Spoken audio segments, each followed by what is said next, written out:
Assalamualaikum warahmatullahi wabarakatuh. Bertemu dengan Kang Obay 7 di channel resmi Yayasan Pendidikan Islam Majelis Dzikir Al-Furqan. Sahabat akhirat dimanapun berada, semoga dalam keadaan sehat walafiat, ada dalam lindungan Allah Ta'ala, senantiasa dinaungi rahmat Allah Ta'ala. Amin.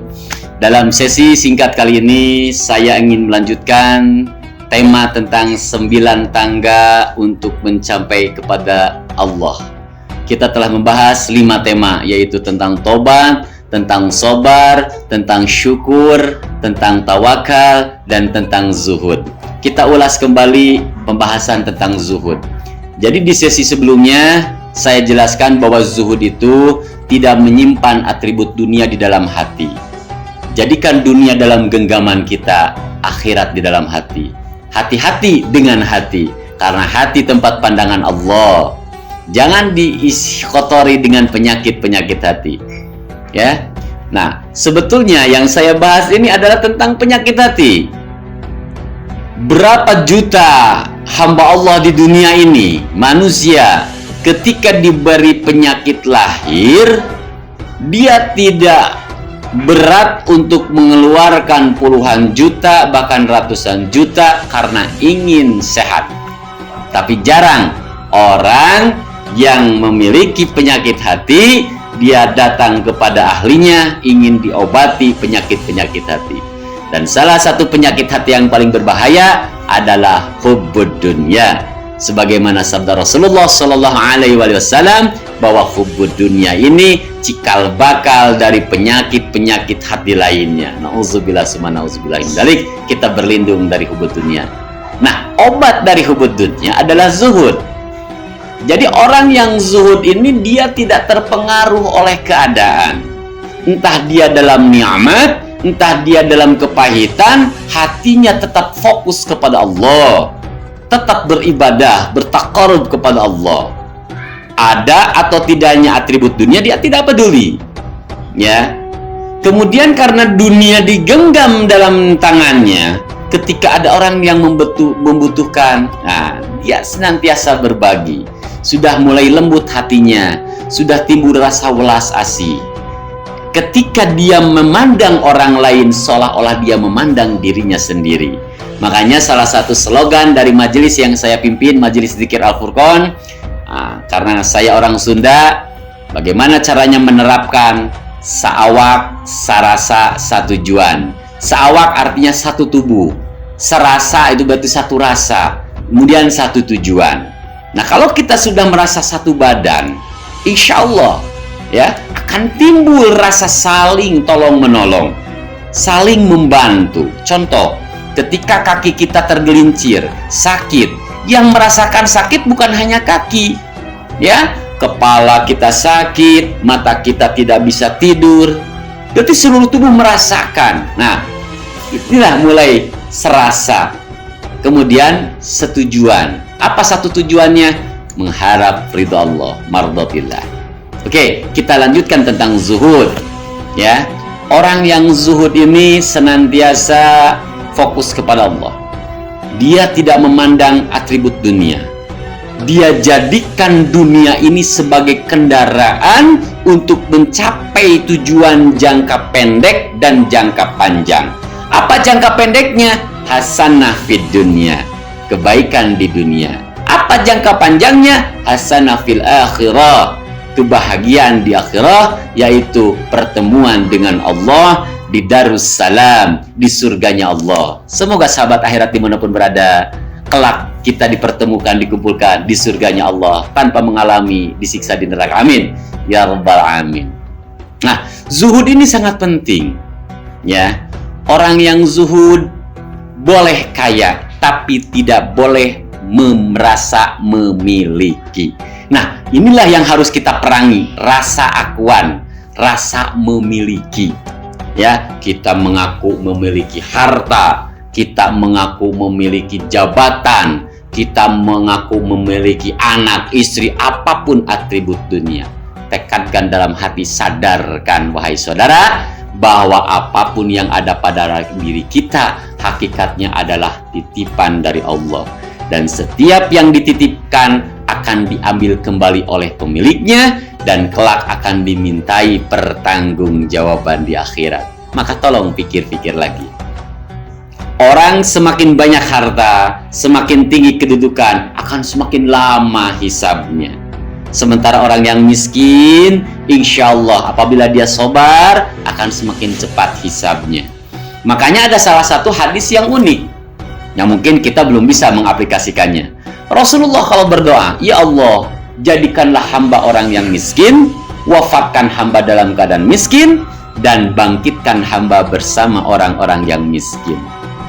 Ya, jadi yang pertama masuk surga ini adalah kaum-kaum orang-orang yang di alam dunianya hidup dalam keadaan kemiskinan, tapi hatinya bertawakal kepada Allah, hatinya sabar kepada Allah, hatinya ridho menerima ketetapan Allah. Tapi tolong jangan salah paham.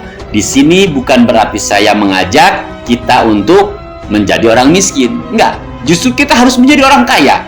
Bagaimana mungkin kita bisa menolong saudara kita yang kesusahan? Bagaimana mungkin kita bisa membantu sesama kalau kita dalam keadaan miskin? Yang tidak boleh itu diaku bahwa ini adalah harta hasil jerih payah saya, ini harta hasil ilmu saya. Ini yang harus dihindari. Ya, semua adalah titipan. Jangankan harta, jangankan jabatan, jangankan anak istri, tubuh kita pun bukan milik kita. Semua akan diambil. Jangankan tubuh, ruh saja bukan milik kita. Kita tidak memiliki apa-apa. Satu-satunya yang boleh diaku, nama, silahkan aku. Nama saya Obay. Boleh diaku. Bahkan amal ibadah, jangan pernah diaku. Oh, saya sudah sholat tahajud, saya sudah sholat duha, saya sering saum Senin Kemis, saum tengah bulan, saya sering tadarus. Jangan pernah diaku. Semua itu adalah karunia dari Allah. Seharusnya kita bersyukur. Alhamdulillah ya Allah, Engkau takdirkan hamba, Engkau beri hamba hari ini untuk sholat. Ketika kita selesai baca Al-Quran, Alhamdulillah ya Allah, terima kasih Engkau gerakan lisan hamba untuk membaca Al-Quran. Bahkan ketika kita berzikir, apakah itu mengucapkan tasbih, tahmid, tahlil, takbir, dan lain sebagainya, setelah itu kita bersyukur kepada Allah. Alhamdulillah ya Allah, Engkau gerakan lisan hamba untuk berzikir. Ya, jadi tangga berikutnya yang keenam, yaitu zuhud. Ya, yuk mari kita sama-sama belajar. Dimulai dari belajar taubat, belajar sabar, belajar syukur, belajar tawakal, belajar zuhud. Ya, diawali dari belajar. Namanya belajar, pasti kita akan terjatuh. Contoh seperti anak kecil yang belajar naik sepeda. Ya, baru satu kayuhan, dua kayuhan jatuh. Tapi karena kesungguh-sungguhan, mau jatuh berapa kali, jatuh bangun, akhirnya bisa. Dan setelah bisa, terus dilatih hingga terbiasa dan menjadi ahli.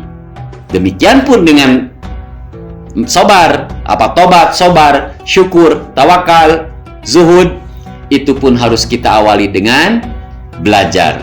Dan harus dipaksakan. Ya, daripada kita dipaksa oleh orang lain, lebih baik diri kita yang memaksakan. Daripada kita dinasehati orang lain, lebih baik mulai sekarang belajar menasehati diri sendiri. Daripada kita dimarahi oleh orang lain, ditegur oleh orang lain, yuk kita tegur, kita marahi diri sendiri. Mau sampai kapan? Ya, setiap hembusan nafas, jatah umur kita selalu berkurang. Kita semakin mendekat, disadari atau tidak, kita semakin mendekat menuju akhirat. Kita akan berhadapan dengan Allah dan akan dimintai pertanggungjawaban. Takutlah pada hari itu, di mana harta dan anak-anak tidak lagi berguna. Jangankan akhirat, dunia alam berikutnya yang akan kita singgahi adalah alam barzakh atau alam kubur.